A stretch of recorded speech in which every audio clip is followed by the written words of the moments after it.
आप देख रहे हैं आज का खुलासा। आइए नजर डालते हैं आज की कुछ खास खबर की ओर। राहुल गांधी की भारत जोड़ो यात्रा जनपद शामली के कस्बा एलम में सुबह 6 बजे से शुरू होकर कैराना क्षेत्र के ऊंचा गांव में पहुंची, जहां पर राहुल गांधी ने 5 घंटे विश्राम के दौरान कांग्रेस पार्टी के पूर्व कैबिनेट मंत्री जयराम सिंह ने प्रेस कॉन्फ्रेंस की। प्रेस कॉन्फ्रेंस में उन्होंने बोलते हुए कहा कि राहुल गांधी की यह भारत जोड़ो यात्रा एक नया आयाम दे रही है, जिसमें भाजपा परेशान है। उन्होंने बताया कि किस भारत जोड़ो यात्रा में 36 बिरादरी के लोग समर्थन कर रहे हैं। शामली जनपद के ऊंचा गांव में राहुल गांधी ने 5 घंटे आराम करने के बाद 3:15 पर अपनी यात्रा प्रारंभ करेंगे। भारत जोड़ो यात्रा में शामिल कांग्रेस के पूर्व प्रदेश अध्यक्ष लल्लू सिंह ने यात्रा के दौरान भाजपा सरकार पर जमकर निशाना साधा। साथ ही उन्होंने उत्तर प्रदेश के मुख्यमंत्री योगी आदित्यनाथ पर जमकर कटाक्ष किए। उन्होंने कहा कि अब तक गन्ना किसान परेशान है और 10,000 करोड़ से ज्यादा का बकाया गन्ना किसानों का है,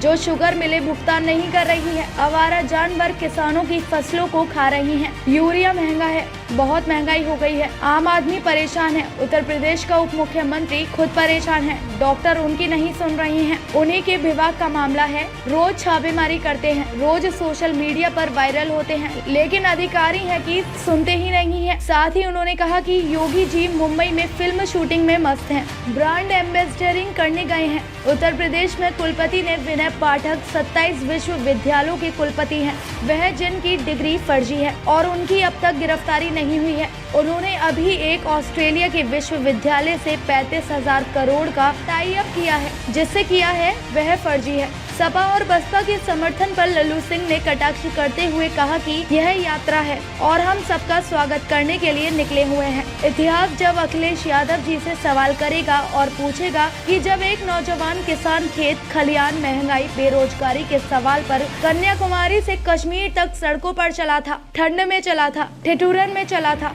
लोगों के साथ चला था, संघर्ष के रास्ते पर चला था, उस समय आप कहाँ थे? अखिलेश यादव जी को इसका जवाब नहीं मिलेगा। हम थोड़ा पीछे हट गए थे क्योंकि हम चुनाव में व्यस्त थे। हम एक चुनाव के मशीन बन गए थे, तो हमें अभी एक विचारधारा का मशीन बनना है। एक एक करके सभी को मौका मिलेगा। सॉरी,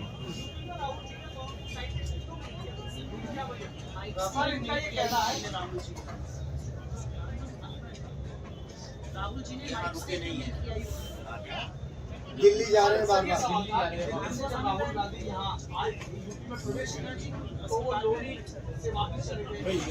इस सवाल का जवाब आप जानते हैं, आप जानते हैं यार।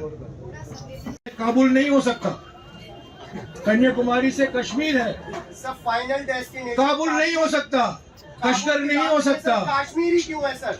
370 आपने की वजह से हिंदुस्तान का नक्शा देखा है? 370 की वजह से सर। आपने हिंदुस्तान का नक्शा देखा है? सर उत्तर की कोने में कौन सा राज्य है हमारा?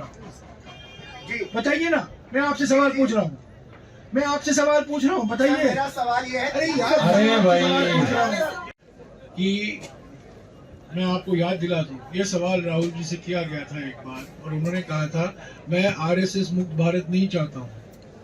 कई लोग हमारे देश में आरएसएस की विचारधारा से जुड़े हुए हैं, पर उनका मुकाबला हमें करना है, उनको समझाना है कि वो तरीका गलत है।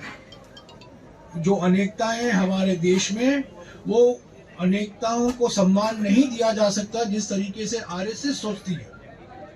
हमारा संविधान है, हम संविधान के आधार पर ये लोकतंत्र चलाते हैं, और जो आरएसएस बीजेपी चाहती है, यूनिफॉर्मिटी चाहती है, समानता चाहती है। कहते हैं कि हम एकता चाहते हैं, पर वास्तव में क्या चाहते हैं कि एकता, बराबर, सब एक ही समान हम सबको देखेंगे। एक बात समझिए, अगर आप हमारे देश के अनेकताओं को दबाएंगे तो हमारी एकता खतरे में है। सबसे बड़ी खतरा हमारे देश में इसी से पैदा होता है कि हम अनेकताओं को सम्मान नहीं देते, हम अनेकताओं को पहचानते नहीं, हम अनेकताओं को राजनीति में सही जगह नहीं देते। तरीके से लागू करेंगे, जो संवैधानिक संस्थाएं हैं उस पर हस्तक्षेप नहीं करेंगे और उनको और मजबूत बनाएंगे, तो ये जो डर का माहौल है, आज माहौल क्या है? डर का माहौल है, भय का माहौल है। तो लोकतंत्र से ही इसको हटाया जाएगा। इसीलिए तो कांग्रेस पार्टी ने भारत जोड़ो यात्रा निकाला है, ताकि लोगों तक हम ये संदेशा पहुंचा सकें कि हम उनके साथ हैं, डरिए मत, हम आपकी लड़ाई लड़ेंगे। हमारी लड़ाई तो है, हमारी लड़ाई तो चुनावी लड़ाई है, पर आपकी लड़ाई जो है रोजाना लड़ाई है, रोजगार के लिए है, महंगाई के खिलाफ है, बेरोजगारी के खिलाफ है, तो उसके खिलाफ हम लड़ाई लड़ेंगे आपके पक्ष में। He talked about fear. He personified fear. कमाल यार, कैसे सवाल पूछते हो। Yeah. जयराम जी, हाँ जी, प्लीज हाथ उन दंगों में था किन पे मुकदमे हुए थे। नहीं, मैं कैराना पलायन की बात कर रहा हूँ, मुजफ्फरनगर दंगा था, मैं पलायन प्रकरण की बात कर रहा हूँ। नहीं पर क्या बोलें, मैं पलायन की बात कर रहा हूँ। नीचे कर दो। कैराना पलायन की बात कर रहे हैं। ये वही कैराना है जहाँ पे Bharatiya Janata party by election लड़ी थी और हार भी गई। ये वही कैराना है। तो मुद्दा भी स्पष्ट है और वहाँ की जनता का जवाब भी स्पष्ट है। अब उसको दोबारा से भारतीय जनता पार्टी जो उनकी हार हुई थी, बुरी तरह हार हुई थी, और मैं उसके इतिहास में इसलिए नहीं जानना चाहती कि वो सिटिंग सीट थी बीजेपी की और एक बहुत ही वरिष्ठ भारतीय जनता पार्टी के स्टालवर्ट लीडर थे, उनकी सीट थी, हुकुम सिंह जी की। उनकी बेटी चुनाव लड़ी थी और भारतीय जनता पार्टी उस सीट को बचा नहीं पाई थी। तो पलायन का क्या मुद्दा था और किस तरह से भारतीय जनता पार्टी ने उसकी मार्केटिंग करने की कोशिश की थी, दोनों अलग चीजें हैं। मैं इतना कहना चाहती हूँ कि अगर इस तरह की कोई भी घटना है और पलायन की बात अगर है तो कांग्रेस पार्टी पूरी तरह से संवेदनशील है इसमें। सर, उत्तर प्रदेश में यात्रा है, क्या रेस्पॉन्स? यात्रा में अभूतपूर्व लोगों का जोश, समर्थन और उत्साह है और मैं समझता हूं उत्तर प्रदेश के लिए एक नई क्रांति का द्योतक भी यह यात्रा बनते जा रही है। गन्ना किसान परेशान है। मैं देख रहा था जहां जहां राहुल गांधी जी चल रहे थे वहां वहां गन्ना किसान अपने गन्ने को लेकर खड़ा था। सैकड़ों से अधिक चीनी मिले अंतिम सांस ले रही हैं। पिछले साल का बकाया, अब तक लगभग 10,000 करोड़ से अधिक का बकाया गन्ना किसानों का है। अन्ना जानवर पूरे खेत को नष्ट कर रहे हैं। यूरिया महंगा, बिजली महंगा, पानी महंगा, और उत्तर प्रदेश का हालत तो ये है कि मैंने कल उप मुख्यमंत्री की बातों को सुना, ब्रजेश पाठक जी के, जिसका स्वास्थ्य विभाग वेंटिलेटर पर हो, खुद मंत्री वेंटिलेटर पर हो, रोज छापेमारी, रोज दिखावा, रोज सोशल मीडिया पर वायरल, और उसके बाद उनके जाने पर कानपुर का डॉक्टर उनसे मिलने तक नहीं आता हो। तो जिस मंत्री का ये हाल हो, उस मंत्री का क्या आलम हो सकता है, आप यह सोच सकते हैं। और योगी आदित्यनाथ जी तो आजकल बंबई में फिल्म शूटिंग करने गए हैं, ब्रांडिंग के मुख्यमंत्री हैं। उत्तर प्रदेश तो हाथ में है नहीं। विनय पाठक जो कुलपति है 7 विश्वविद्यालय के, जिनकी डिग्री फर्जी है, और डिग्री फर्जी होने के बाद भी अब तक गिरफ्तारी न होना, केवल टाल मटोल करना, क्या संदेश दे रहा है? 35,000 करोड़ का भी एग्रीमेंट किया ऑस्ट्रेलिया के एक विश्वविद्यालय से, वो विश्वविद्यालय फ्रॉड। ये है इन्वेस्टर समिट का हाल। जिस प्रदेश में जो कुटीर उद्योग था, पीतल का उद्योग, कांच का उद्योग, बुनकर, जो सबसे बड़े पैमाने पर थे, वो सारी चीजें अब अंतिम सांस ले रही हों, समाप्ति के कगार पर हों। ऐसे में मुख्यमंत्री का यह ब्रांडिंग केवल दिखावा है, धोखा है उत्तर प्रदेश के साथ।